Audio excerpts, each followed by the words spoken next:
The fire alarm's piercing wail sliced through the hum of Springfield Mall, a sprawling shopping center in suburban Ohio. It was a crisp Saturday morning, and the place buzzed with families, retirees, and teens weaving through stores.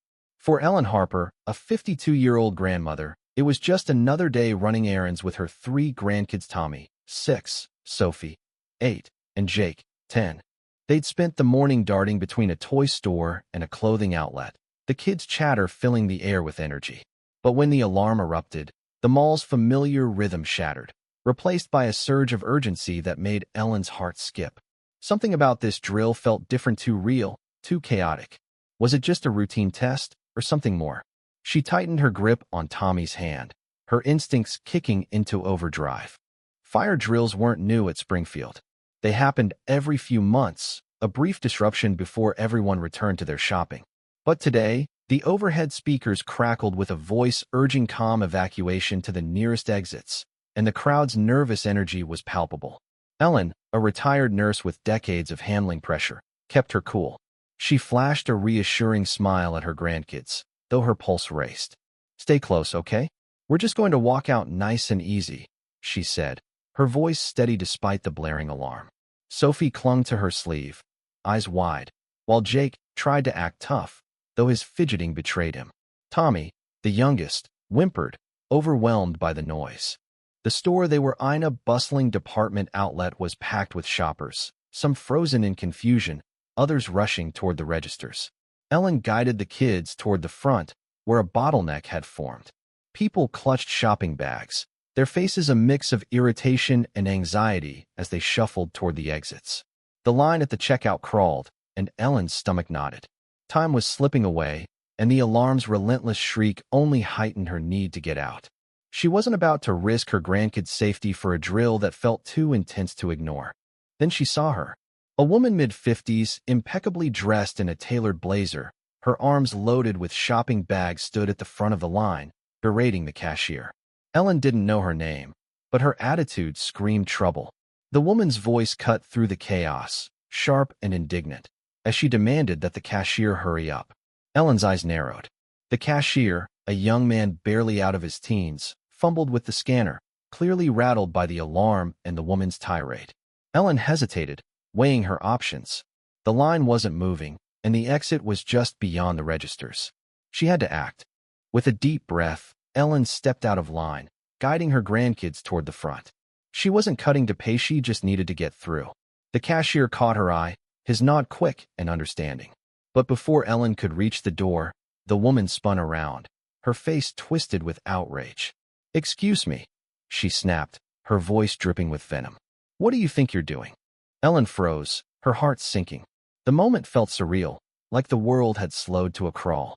"I'm just trying to get my grandkids out," she said, keeping her tone even. "The alarm's going off. We need to evacuate."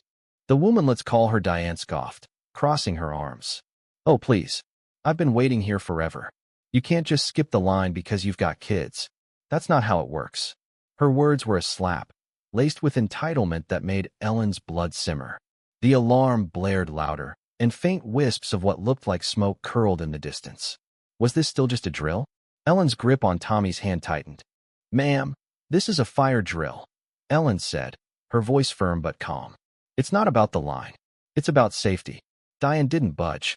Instead, she stepped forward, planting herself directly in Ellen's path, her shopping bags swinging like a barrier.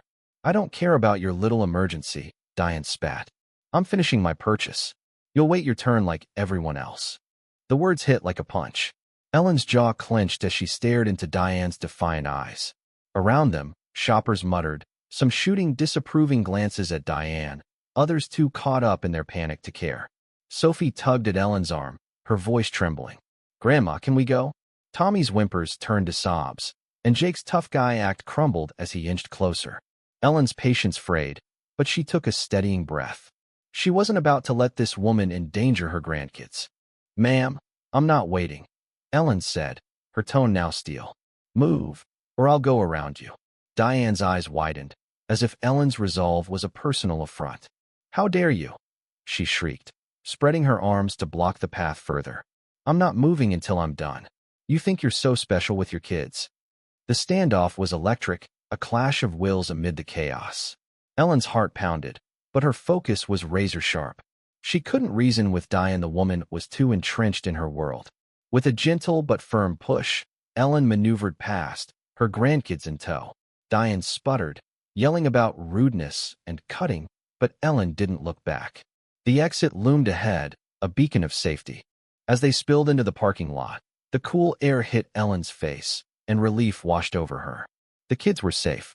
She glanced back, half expecting Diane to be storming after her. But the woman was gone, swallowed by the crowd, or perhaps finally realizing the gravity of the situation. In the designated evacuation zone, Ellen knelt to comfort Tommy, brushing tears from his cheeks. "We're okay, sweetheart," she whispered, though her nerves were still raw.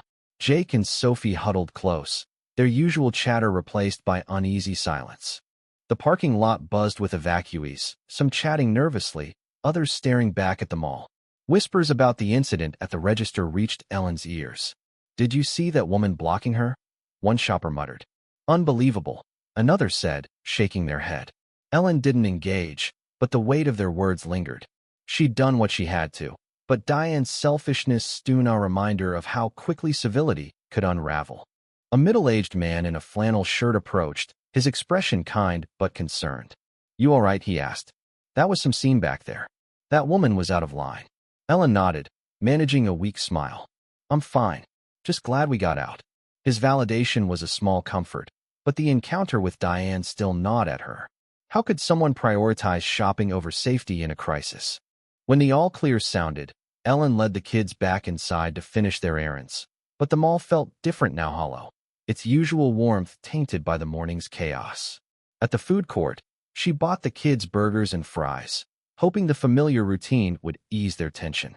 Jake perked up, talking about a new video game, while Sophie nibbled her fries, her eyes still scanning the crowd.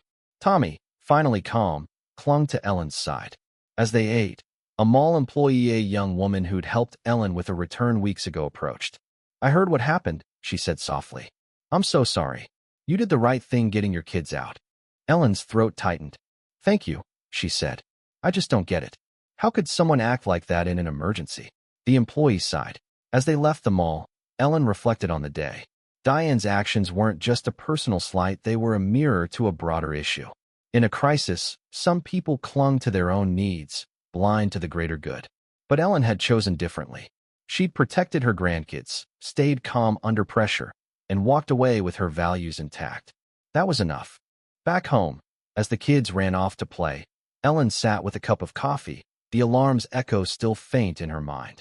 She'd faced chaos and come out stronger, a testament to the resilience she'd built over decades. Diane might never grasp the impact of her actions, but Ellen didn't need her to.